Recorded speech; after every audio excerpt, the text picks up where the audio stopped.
Salam, hər vaxtınız xeyir əziz izləyicilər. Bu günləri mən sizə Azərbaycan mətbəxinin ən sevilən, dadlı, ləzzətli, bol vitaminli təamlarından olan göy qutabın hazırlama qaydasını göstərirəm. Qutab xəmirinin hazırlanması çox sadədir.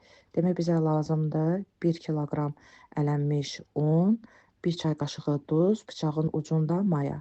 Quru ərzaqları qarışdırırıq. Üzərinə 600 ml ilıq su az-az əlavə eləyib yumşaq xəmir yoğururuq.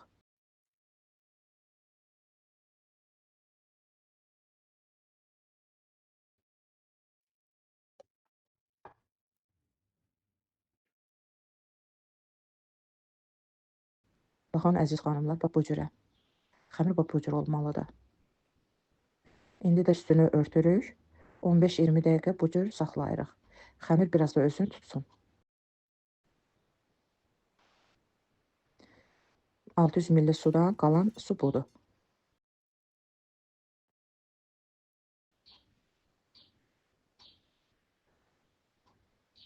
Xəmiri hissələrə bölürük. İndi də kündələr tuturuq. Kündənin qramı 75 qramdır. Adətən göy qutabı o biri qutablara nisbətən ölçü baxımında iri olur. Yəni əziz xanımlar, gördünüz ki, tava sac iridirsə, 80 qramlıq kündədən istifadə edə bilərsiniz. Kündələdik, yığdıq qaba, üstünə də biraz yüngül un səpib üstünü örtürük.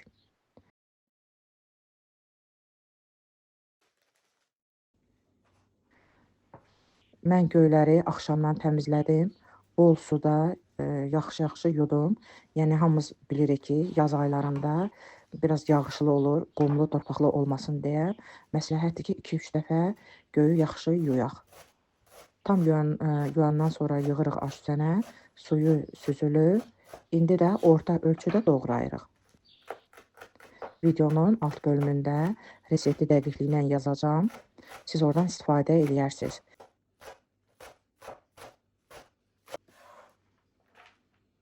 Xüsusilə bu aylarda, yəni yaz aylarında təzə göylərin, göyərtilərin bol olduğu vaxtda biz xanımlar göy qutabından çox istifadə edirik.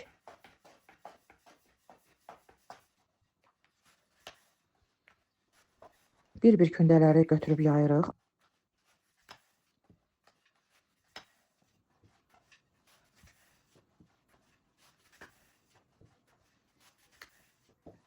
Açılmış xəmirin bir tərəfinə doğradığımız göyləri qoyuruq. Sonra üzərinə duz səpirik. Digər tərəfi isə üzərinə qatlayıb yarım ay forması veririk. Üstündən də basa-basa belə biraz əlimizlə sıxırıq ki, yəni bişəndə açılmasın kənarları. Bax, kənar hissələri kəsib götürürük.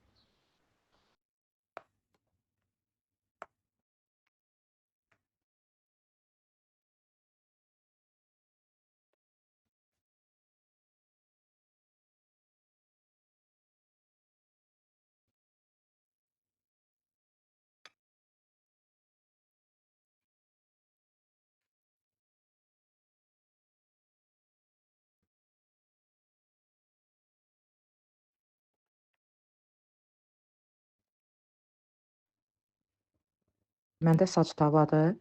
Yaxşı qızdırırıq. Qazı orta dərəcədə saxlayırıq. Yəni hər iki üzünü yaxşı bişirib götürürük.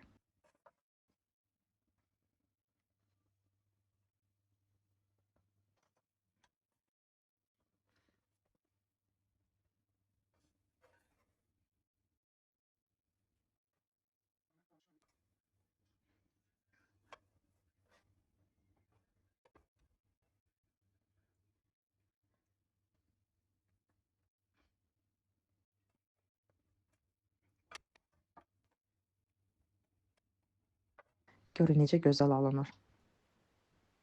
Ona görə deyirəm ki, məsləhətdir ki, göylər tam qurusun. Yəni suyu qalmasın.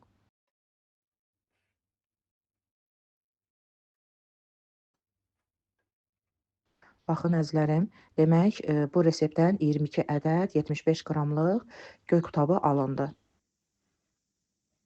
Sonra indi bişmiş qutabları sunum etdikdə görürsünüz videoda əridilmiş kərə yağı sürtürük üzərinə və süfrəyə də verəndə yanında dadına dad qatan qatıq istifadə olunur. Göz haqqınızı halal edin əzizlərim. Videoma baxdıqdan sonra like etməyi, abunə olmağı, şərh bölməsində fikirlərinizi yazmağı, qeyd etməyi unutmayın. Allaha əmanət olun.